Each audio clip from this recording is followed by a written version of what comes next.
Kami pantas berbangga hati di pertandingan pembuka disaksikan oleh ribuan pasang mata. Pertandingan telah usai dimenangi oleh Ramos Mutiara. Namun kami mengabarkan supaya Anda besok tidak ketinggalan dengan satu lagi pertandingan besar antara laga tim PSLU Lapang Utara. Walaupun belum ada kabar siapa pemain-pemain yang diturunkan, namun kami telah mengingatkan mereka, turnamen ini berhadiah total 120 juta rupiah. Karena lawan yang dihadapi besok sore adalah tim Armada Aceh Timur. Armada Aceh Timur. Nyan taga yang boleh nak pegang. Mungkin ya putren mana nak make kena. Main bola.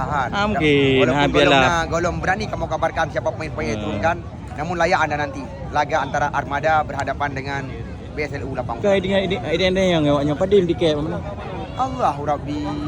Dia tengah lebat udang garam di Pori Bepre parkir Honda. Parkir padang pak gelak-gelak pedang. Kau. Bau parkir. Ijo